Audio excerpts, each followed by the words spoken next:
I'm Chris Sauls, and this is Thinking Thursday, a podcast for engineers, coders, sysadmins, architects, and tech leaders who build the backbone of the modern world. This is for those who think in systems, dream in frameworks, and lead with curiosity. We don't just adapt to disruption, we anticipate it. We architect the future, even when the rest of the world doesn't understand what we're building. We're the ones who stay up late refactoring a solution because good enough never sits right. We are allergic to mediocrity, restless with routine, and wired for iteration, impact, and innovation.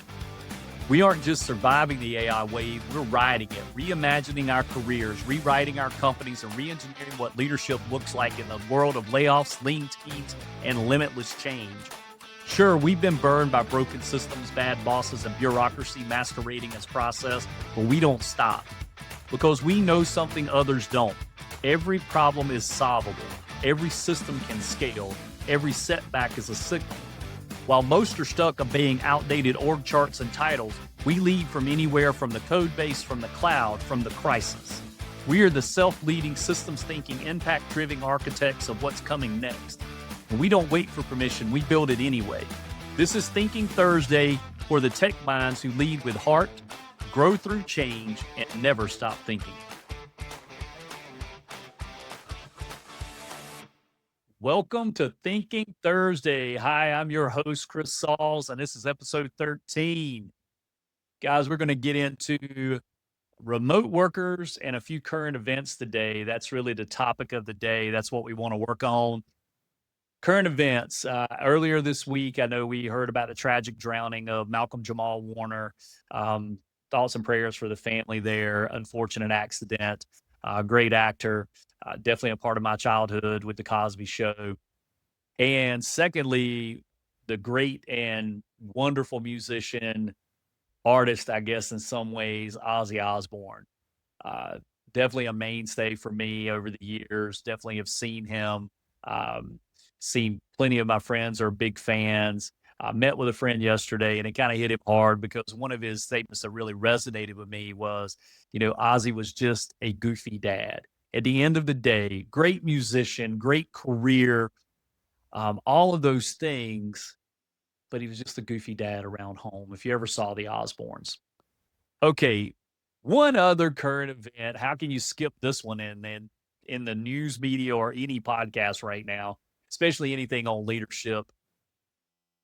You had a CEO, and you had a chief people officer, I believe, if I've got everything right there, at a concert. And they got called out by the musician on the stage that they're either very shy or having an affair. Now, my statement on this is not to condemn themselves. Affairs happen, guys. They're not the only two people on this planet having an affair this week. They're just humans.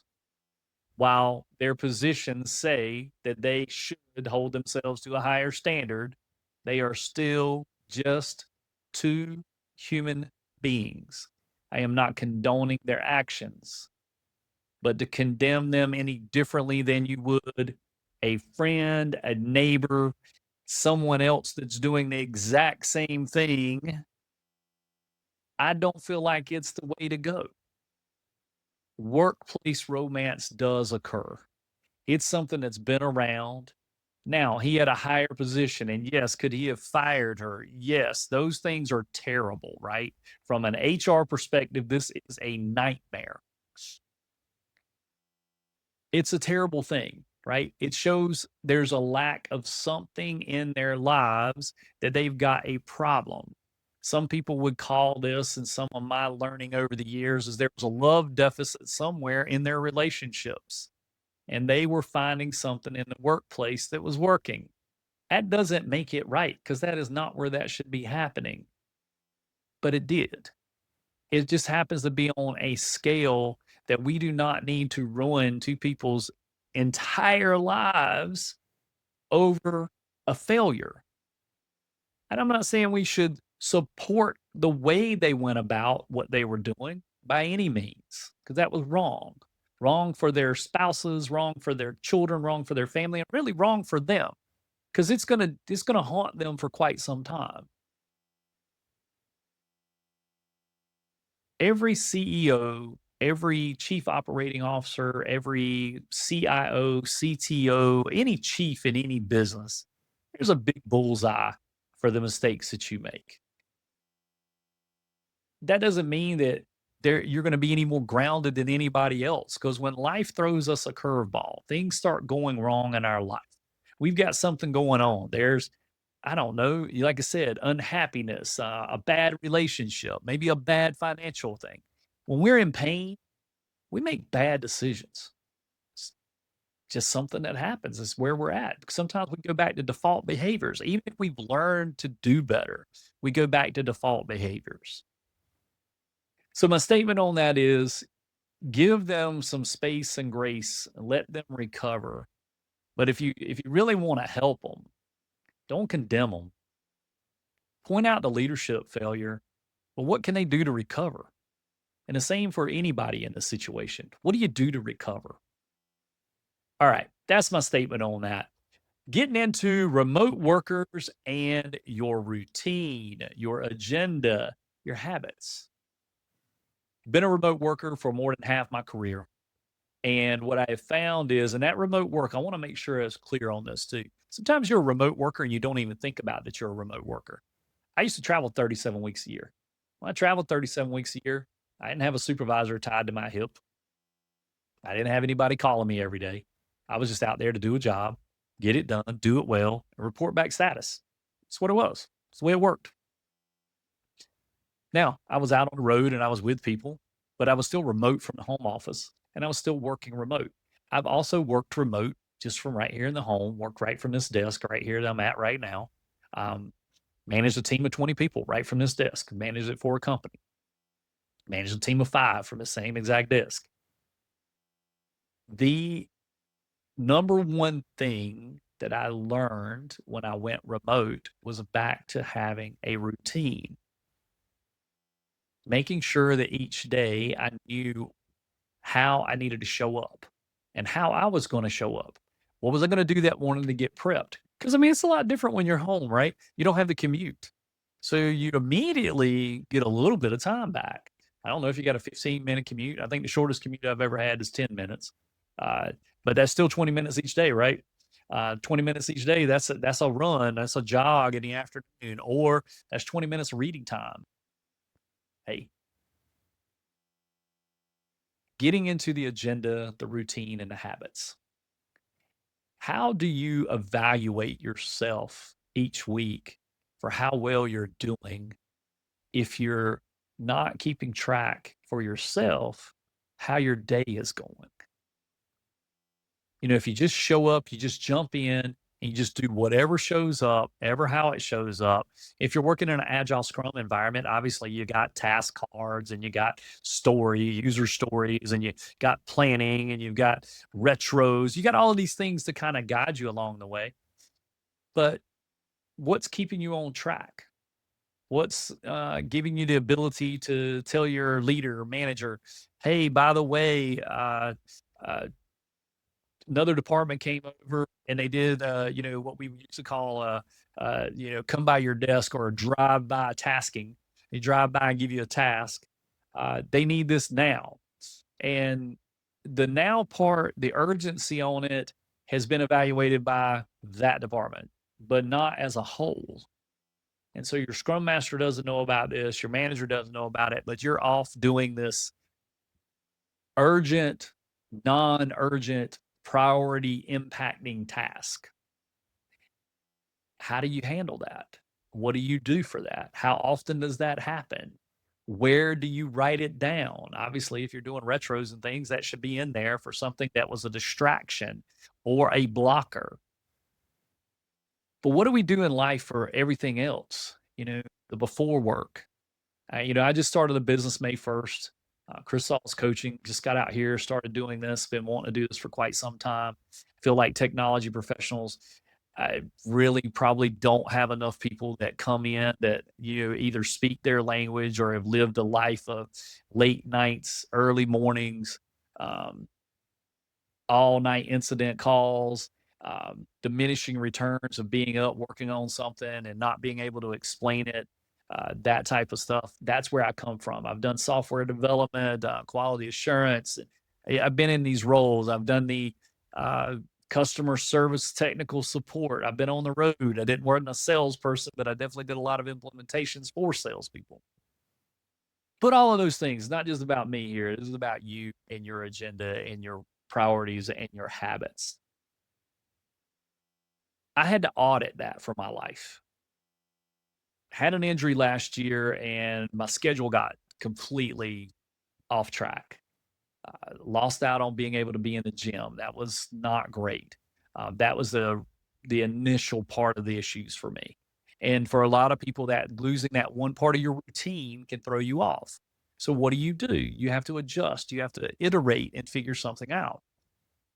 Having the routine though, coming in the morning, knowing that I am not going to search through my email for every email that came in and spend 3 hours doing email. Same for messenger messages, same for team messages. What am I doing when I come in? What's my first step? What's the thing that gives me the most juice going forward for the day? What am I getting the most out of? That's for the company and for me. Like, how am I moving the needle? And knowing how I show up. So, go to the gym, have breakfast, drink some coffee, get started. What's my first task on the list? How do I make sure I'm on the right priorities? How do I make sure I don't have one of those non-urgent fires just sitting back there that everybody's upset about and it needs to be looked at, it needs to be evaluated? Well, I've got to check into those things, right? How do you set that routine? Do you set like 15, 20 minutes and run through your email and you check for any of those and you set those and those are on the list, but they're not the first things you get to? Then you got your messenger, your teams. Everybody's expecting some type of quick feedback, right? Everybody wants you to, hey, I just dropped this message for you. Can't answer them all in a lot of cases. You'll get to them, but you're not going to be able to answer them all immediately. So what's the prioritization on that? What's your setup for that? Then the other thing is what am I going to do throughout the day? I've got my meetings, I've got the other things. How am I going to fit everything in? If you do an audit of your schedule, like your meetings, your email checking, your messenger checking, your critical tickets or tasks that you have and how much effort it's taking. Like I said, if you're in an agile scrum space, you have all these ceremonies or meetings that kind of keep you on track. But the other thing is how are you keeping you on track once those are over?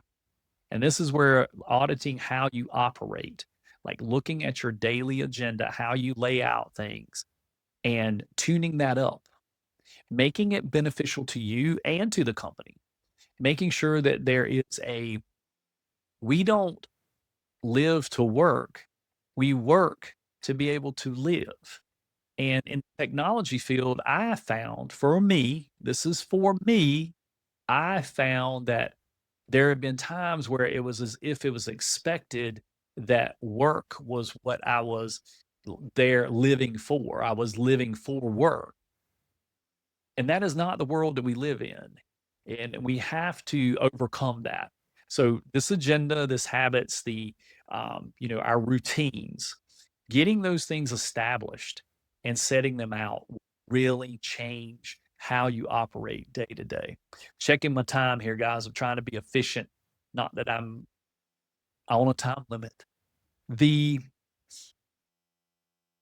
part that I want you to take away from this, and this is right now, just thinking of this today, just came up today, came to my head, popped in my head, is I want to challenge you guys with an audit, a 7-day personal audit, 7-day personal and professional audit. For 7 days, you're going to track down what you're doing, what your habits are, how you get up, what your routine is, the things that you do. You're going to do that for personal and professional. You put it together. You're going to look at it.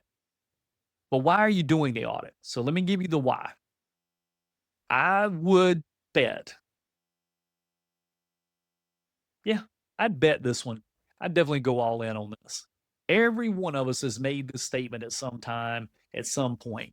I don't have the time for that. This is a way to find where the time is at for it. Because there are some things that you're doing every week that you need to stop doing.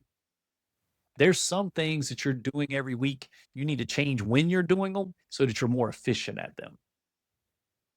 There are some things you need to do less of, and there's some things you need to do more of.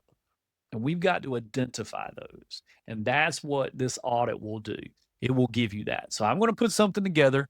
I want to kick this off. I think I would like to kick this 7-day challenge off on Monday. I'm going to believe I'll take it a little formal. I'll get something out. If you're watching the podcast, subscribe and like, and I'll make sure I put it in the podcast, but I'll definitely post it on LinkedIn, Facebook, and several places. We're going to do a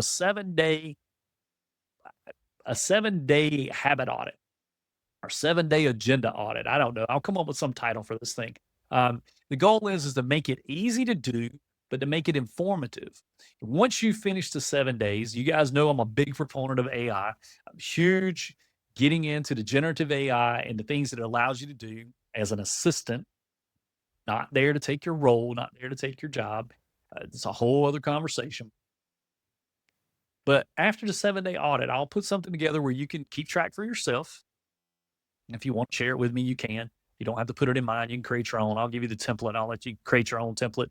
If you want to be on it from mine, what I'll do is at the end of the 7 days, I'll take and run it through what I would do for myself right now, like auditing myself. I will audit what you have on there to try to formulate or work to formulate you a daily agenda plan, the things that you need to look out for, maybe the things that you need to adjust, the ways you need to think about certain things. It's not going to be overly directive. It's going to give you some suggestions, but it'll allow you to evaluate how your day is going and how you can move forward each week. The other part of this is we in technology, and if it's not resonating, please put a comment out there. I have found in my life, I have neglected my family at times being in technology, particularly during times where there's incidents and there's all of these massive things going on. I just feel like I've just been caught in between getting the work done and supporting my family the right way. And because of being I'll say this, men tend to do this probably more, I guess. I put the job because I knew that I needed to make the income because that was what was going to affect my family. So I was concentrating on that. The self audit is a way to make sure that you're not taking away from your time with your family. Maybe it's a way to find an extra hour to spend with your kids or an extra 2 hours to spend with your family, not just one day a week, but several days a week. And it's important, folks. There are 3 markets on this planet. There's health, wealth, and relationships. And my goal as a coach for any technology professional, software developer, software engineer, quality assurance, CTO, CIO, from executive down, if you're in technology, is to help you to be better in all 3 of those spaces: health, wealth, and relationships. Now, my goal has been to grow my wealth over the years to do that. My mind is a growth mindset. It's always been about, get to that next point in my career, move forward. We sometimes start ladder climbing and we don't look at the impact that it's doing to our family. And we miss out on that. Again, this is Thinking Thursday, and this is just free for all thoughts from me. But this audit, we're going to do it. We're going to do a 7-day challenge. 7-day challenge for everybody. Hop in, be a part of it. I'll put it out there. It's something you don't have to start it the day we do, but we're going to start it. We're going to start it on a Monday. We're going to Monday to Sunday.